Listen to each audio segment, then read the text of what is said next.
Esselamu alaikum. Nastavljamo čitati knjigu Život Muhameda sallallahu alejhi ve sellema. Autor Hazreti Mirza Bašuruddin Mahmud Ahmed, Halifatul Mesih II za Ahmedija muslimansku zajednicu. Inša Allah, u ovom videu pročitat ćemo poruka Islama, selidba u Abesiniju, Omer prima Islam, bojkot muslimana. Prvi naslov je poruka Islama.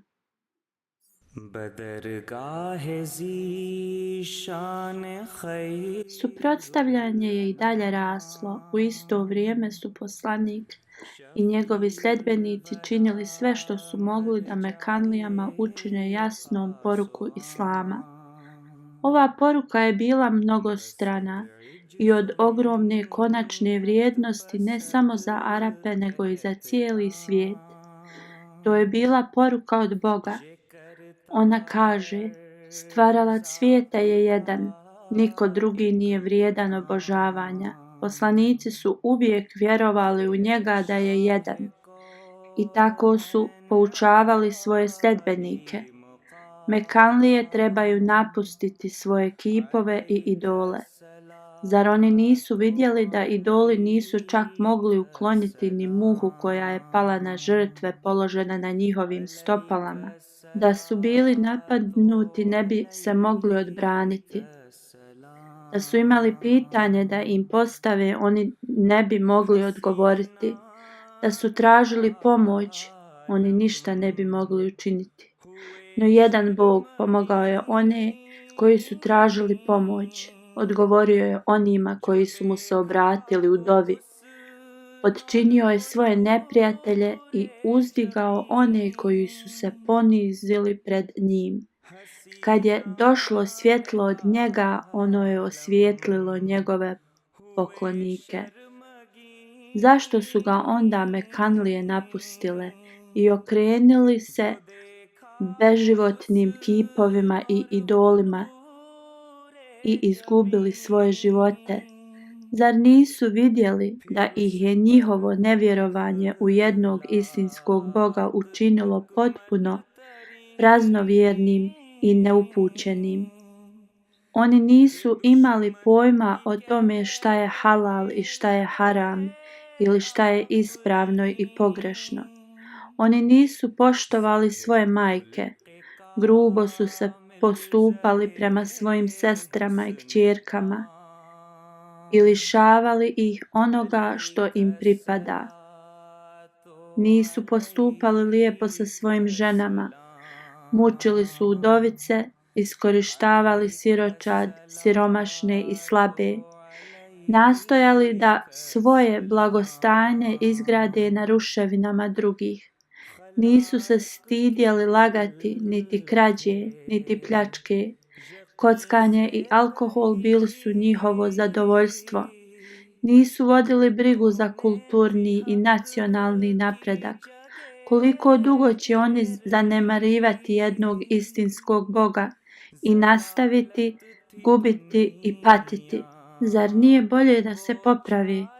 Nije li bolje da napuste sve forme međusobnog iskorištavanja, vrate prava onome kome pripadaju, troše svoj imetak za nacionalne potrebe i na popravljanje stanja siromašnih i slabih, postupaju prema siročadima kao prema amanetu i njihovu zaštitu smatraju dužnošću, da pomažu udovice i utemeljavaju i potiču dobra djela u cijeloj zajednici, njeguju i udjeljuju ne samo pravdu i jednakost nego i saosjećanje i milost, da vaš dolazak na ovaj svijet ne bude beskoristan. Ostavite dobra djela iza sebe. Poruka dalje kaže da ona mogu rasti i donositi plodove nakon što vi odete. Vrlina je u davanju drugima, ne u primanju od njih. Naučite da ustupate da biste bili bliže svom Bogu. Praktikujte samo odricanje radi ljudi, da biste umnožili svoju imovinu kod Boga. Istina, muslimani su slabi, ali nemojte tragati za njihovim slabostima. Istina će pobijediti. Ovo je odredba od Boga. Kroz poslanika će nova pravda i novi kriteriji dobra i zla biti postavljeni u svijetu. Vladat će pravda i milost. Nikakva prisila neće biti dozvoljena u stvarima religije i nikakvo posredovanje. Okrutnost kojima su žene i robovi bili izvrgnuti bit će istrijebljena. Na mjestu kraljevstva šejtana bit će uspostavljeno kraljevstvo Božije. Kad se ova poruka počela propovijedati ljudima Mekke i kad je to počelo ostavljati dojam na ljude dobrog srca i one među njima koji razmišljaju, starješine Mekke su zauzele ozbiljno stajalište o tome šta se dešavalo. Njihovi izaslanici su otišli poslanikovom amidži Ebu Talibu radijallahu anhu i ovako mu se obratili: Ti si jedan od naših poglavica i zbog tebe smo mi do sada poštedjeli tvog bratića Muhammeda. Došlo je vrijeme, međutim, kad moramo dokrajčiti ovu nacionalnu krizu, ovaj sukob u našoj sredini. Mi tražimo i zahtijevamo da on odustane od bilo kakvog govora protiv naših idola. Neka proglašava da je Bog jedan, ali da ništa ne govori protiv naših idola. Ako hoće da bude naš poglavar, mi bismo ga prihvatili za svog vođu. Ako hoće bogatstvo, svaki od nas će mu pokloniti dio svog bogatstva. Ako hoće da se oženi bilo kojom djevojkom u Meki, mi ćemo ga oženiti, a nećemo od njega za to uzeti nikakvu naknadu. Mi mu ne zabranjujemo ništa osim priča protiv naših idola. Ako se on slaže s ovim, naš sukob i spor s njim će prestati. Mi tražimo od tebe da ga uvjeriš. No ako ti nisi u stanju da to uradiš, onda se jedna od dviju stvari mora dogoditi. Ili ćeš ti morati napustiti svog bratića, ili ćemo mi tvoj narod napustiti tebe. Ebu Talib radijallahu anhu je bio suočen sa teškom odlukom. Bilo je teško napustiti bratića, ali je jednako bilo teško da ga se odrekne njegov vlastiti narod. Arapi su imali malo u pogledu materijalnih sredstava. Njihov ugled je ležao u vodstvu. Oni su živjeli za svoj narod, a njihov narod za njih. Ebu Talib radijallahu anhu je bio jako tužan. Pozvao je poslanika sallallahu alejhi ve sellema i objasnio mu zahtjev koji su dali starješine Mekke. Ako se ti ne složiš, rekao je sa suzama u očima, onda ja moram ili tebe napustiti ili će moj narod napustiti mene. Poslanik sallallahu alejhi ve sellem je očito saosjećao sa svojim amidžom. U očima su mu navrle suze i on je rekao: Ja ne tražim od tebe da napustiš svoj narod. Ja od tebe ne tražim da staneš uz mene. No jedan i jedini Bog je moj svjedok kad kažem da čak i da stave sunce na moju desnu ruku, a mjesec na lijevu, ja neću odustati od propovijedanja istine jednog Boga. Ja to moram nastaviti dok ne umrem. Ti izaberi ono što je tvoja želja. Ovaj odgovor, izravan i iskren, otvorio je oči Ebu Talibu radijallahu anhu. Duboko je utonio u misli. Iako nije imao hrabrosti da vjeruje, mislio je da je sretan što je živio da vidi ovaj veličanstveni dokaz vjerovanja i obzir prema dužnosti. Okrećući se prema poslaniku sallallahu alejhi ve sellemu, on je rekao: Moj bratiću, nastavi svoj put, ispunjavaj svoju dužnost. Neka me moj narod napusti, ja te neću napustiti. Slijedi priča o selidbi u Abesiniju. ما إن رأينا مثله للنائمين مسهدا نور من الله الذي أحيا العلوم تجددا المصطفى والمجتبى والمقتدى والمجتدى. Selidba u Abesiniji. Kad je zulum stigao do krajnje granice, poslanik sallallahu alejhi ve sellem je okupio svoje sljedbenike i pokazujući prema zapadu rekao im o zemlji preko mora, gdje se ljudi ne ubijaju zato što su promijenili svoju vjeru, gdje mogu obožavati Boga bez uznemiravanja i gdje je jedan pravedan kralj. Neka idu tamo, možda će im promjena donijeti olakšanje.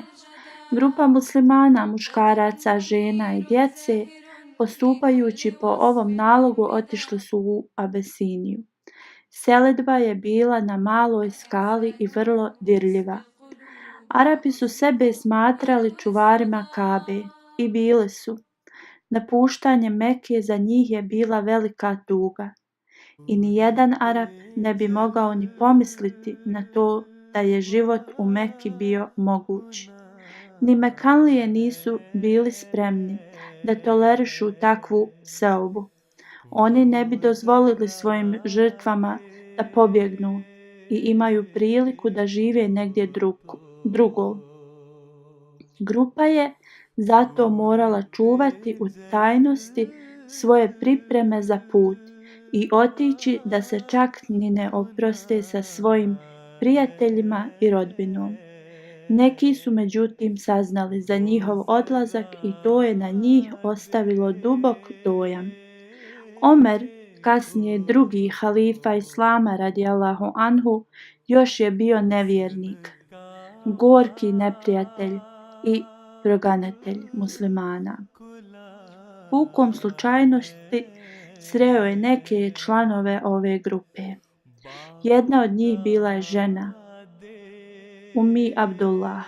Kad je Omer radijallahu anhu vidio kućanstvo spakovano i natovareno na životinje, odjednom je shvatio da ovi ljudi idu negdje izvan Mekke, da nađu utočište na drugom mjestu. Je li vi idete? Pitao je. Da, Bog je naš svjedok, odgovorila je Ummi Abdullah. Mi idemo u drugu zemlju, jer vi ovdje prema nama postupate s krajnjom okrutnošću. Mi se sada nećemo vratiti dok Allah za nas ne dadne neko drugo stanje. Na Omera radijallahu anhu je to ostavilo dubok dojam i on je rekao: Neka Bog bude s vama. U njegovom glasu se osjetila emocija. Ova nijema scena ga je rastužila. Kad su Mekanlije saznale za ovo, poslali su grupu ljudi u potjeru za njima. Ova grupa je otišla čak do mora, ali su vidjeli da su se muslimani već ukrcali. Kako nisu bili u stanju da ih stignu, odlučili su da pošalju delegaciju u Abesiniju, da podstaknu kralja protiv izbjeglica i uvjere ga da ih ponovo preda Mekanlijama. Jedan od delegata bio je Amr bin al-As, koji je kasnije primio islam i osvojio Egipat. Delegacija je otišla u Abesiniju, srela se sa kraljem i spletkarili su sa njegovim dvorjanima, ali se kralj pokazao vrlo odlučan i uprkos pritisku koji su delegacija iz Mekke i njegovi ljudi sa dvora bili u stanju vršiti na njega, on je odbio da muslimanske izbjeglice preda njihovim progoniteljima. Delegacija se vratila razočarana, ali su u Meki uskoro smislili da drugi plan, da muslimane vrate iz Abesinije. Među karavanima koji su išli u Abesiniju, oni su raširili glasine da su svi ljudi Meke primili islam.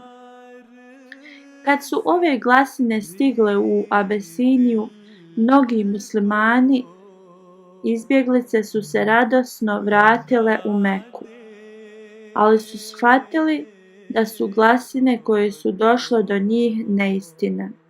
Neki su se onda ponovo vratili u Abesiniju, ali su neki odlučili da ostanu. Među ovima je bio Osman bin Mauz, sin vodećeg poglavice Meke. Osman je dobio obećanje o zaštiti od prijatelja svog oca, Valida bin Mughira, i počeo živjeti mirno u Meki. No, vidio je kako drugi muslimani i dalje podnose brutalno proganjanje. Zbog toga je bio vrlo nesretan. Otišao je Validu i opozvao njegovu zaštitu. Osjećao je da ne treba imati takvu zaštitu dok drugi muslimani i dalje pate. Valid je objavio Mekanlijama da Osman sad više nije pod njegovom zaštitom.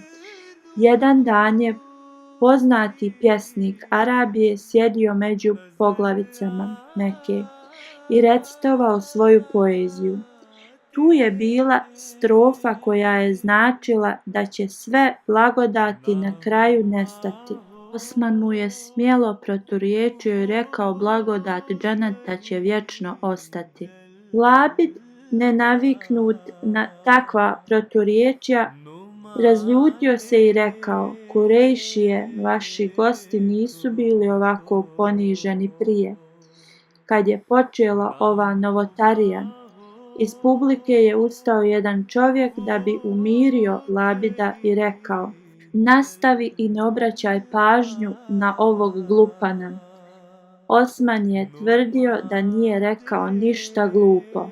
Ovo je ozlijedilo Kurejšije, koji su jurnuli na Osmana i žestoko ga udarali, izbili mu oko.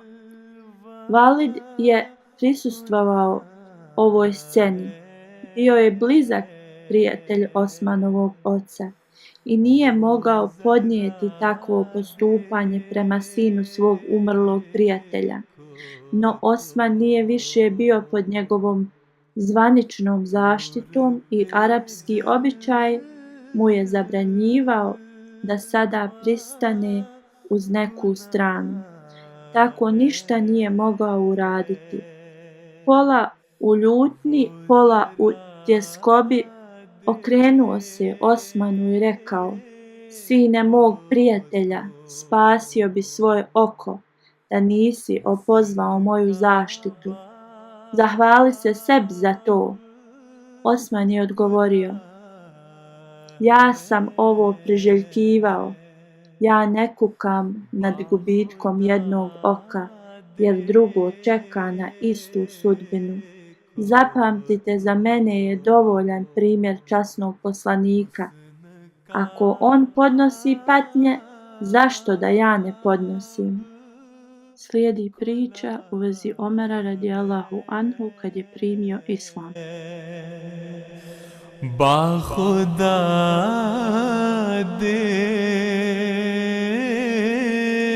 dekho to. U to doba dogodio se drugi vrlo važan događaj. Omer radijallahu anhu, koji je kasnije postao drugi halifa Islama, još je bio jedan od najljućih neprijatelja Islama, od kojeg su imali najviše straha.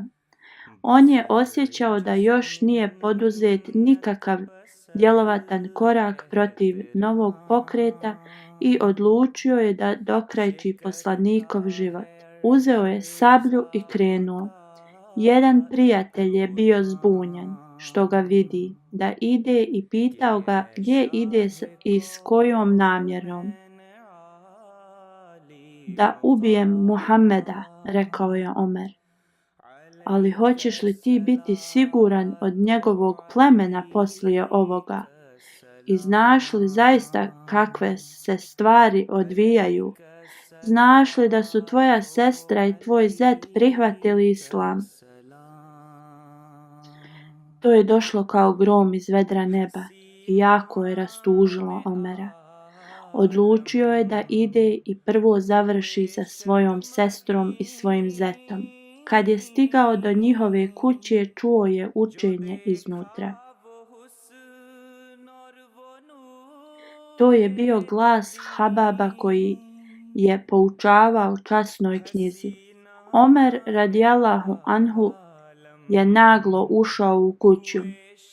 Habab, preplašen hitrim koracima, već se je sakrio. Omerova sestra Fatima odložila je u stranu listove Kur'ana. Ispriječivši se ispred nje i njenog muža, Omer je rekao: čuo sam da ste se odrekli svoje vjere. I govoreći ovo, podigao je ruku da udari njenog muža, koji je slučajno bio njegov rođak. Fatima se bacila između Omera i svog muža, tako da je Omerova ruka pala na Fatimino lice i udarila je po nosu, odakle je potekla krv. Udarac je Fatimu još više ohrabrio. Ona je rekla: da, mi smo sad muslimani i ostaćemo to. Čini šta god hoćeš. Omer je bio hrabar čovjek, iako grub. Lice njegove sestre, obojeno u crveno, njegovom rukom ispunilo ga je grižnjom savjesti. Uskoro je postao drugi čovjek. Tražio je da mu pokaže ove listove Kur'ana, odakle su učili. Fatima je odbila, jer se je bojala da ih on ne bi pocijepao i bacio. Omer je obećao da to neće uraditi, ali Fatima je rekla da on nije čist. Omeru su ponudili da se okupa. Čist i staložen uzeo je listove Kur'ana u svoje ruke. Oni su sadržavali dio sure Taha i on je došao do ajeta koji glasi: uistinu ja sam Allah, nema Boga osim meni. Zato obožavaj mene i obavljaj namaz za moj spomen. Zaista će sahat doći, uskoro ću ga otkriti. Da svakoj duši bude data naknada za ono za šta se trudi. Sura 20, ajet 15 i 16. Čvrsta tvrdnja o Božijem postojanju, jasno obećanje da će Islam uskoro utemeljiti istinsko obožavanje namjesto uobičajeno raširenog u Meki, ova i mnoštvo drugih spojenih ideja mora da su dirnuli Omera. On se više nije mogao uzdržati. Vjera je izbijala iz njegovog srca i on je rekao: kako krasno i kako nadahnjujuće. Habab je izašao iz svog skrovišta i rekao: Bog mi je svjedok. Još jučer sam čuo poslanika sallallahu alejhi ve sellema kako moli Allaha da Omer ili Amr ibn Hišam prime islam. Tvoja promjena je rezultat te dove. Omerov je odlučio. Pitao je gdje je poslanik sallallahu alejhi ve sellem i otišao pravo njemu, u Dari Arkam. U ruci mu je još bila izvučena sablja. Kad je pokucao na vrata, poslanikovi ashabi su mogli vidjeti Omera kroz pukotine. Oni su se bojali da on nema neki zli plan. No poslanik sallallahu alejhi ve sellem je rekao: pustite ga da uđe. Omer je ušao sa sabljom u ruci. Šta te dovodi? Ispitivao je poslanik sallallahu alejhi ve sellem.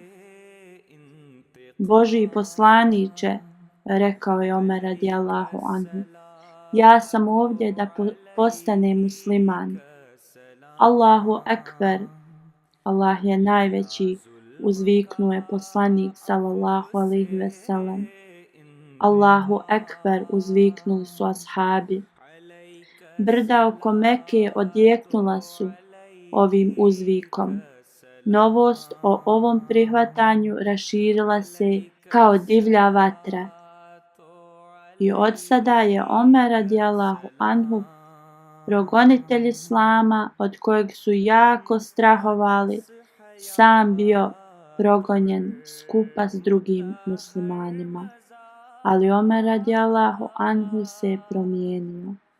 On se sada radovao u patnji kao što se prije radovao u zadavanju patnje. Dok je išao ulicama Mekke, ljudi su ga tukli kao i ostale muslimane. U ovom videu nam je preostao još jedan naslov koji je bojkot muslimana.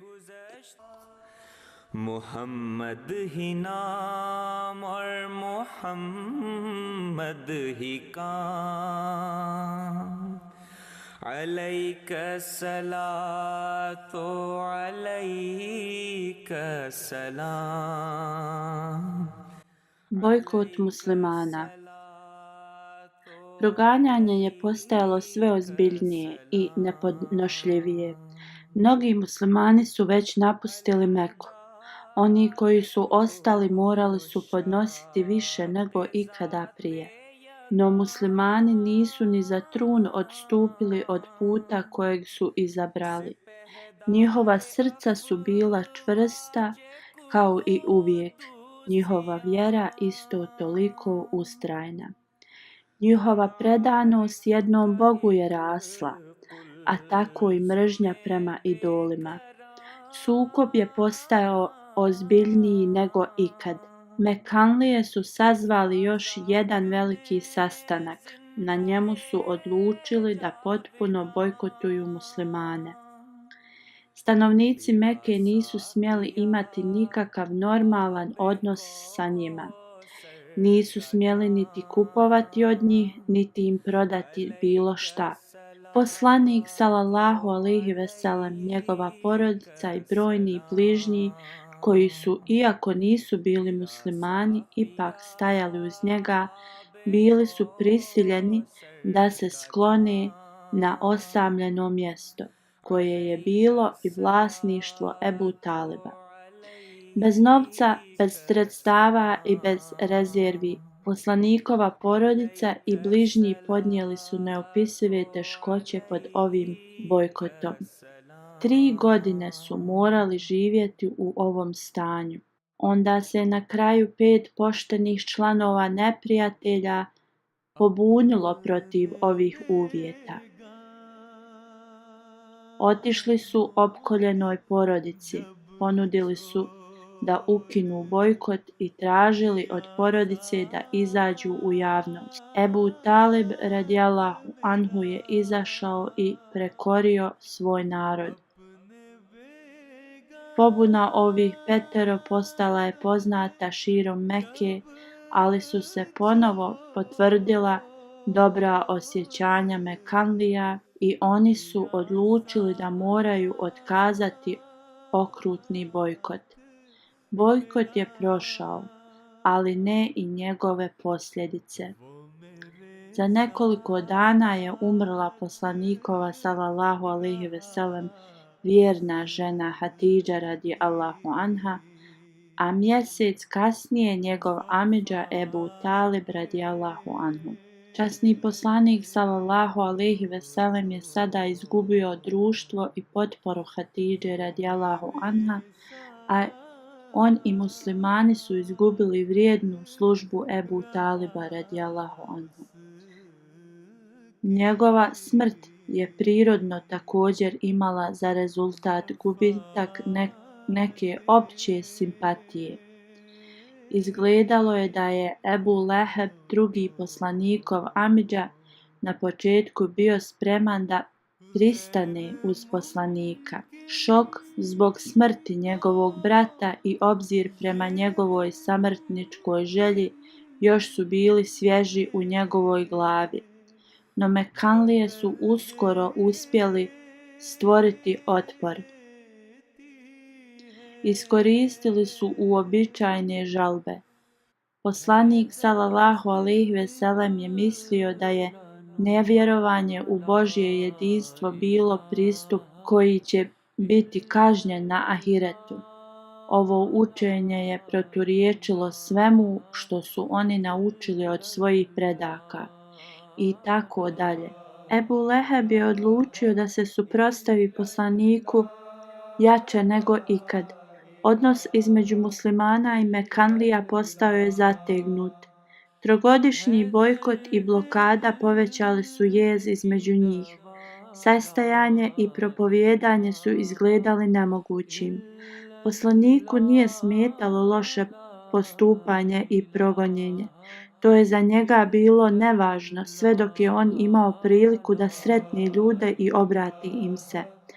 No sada je izgledalo da nema takve prilike u Meki.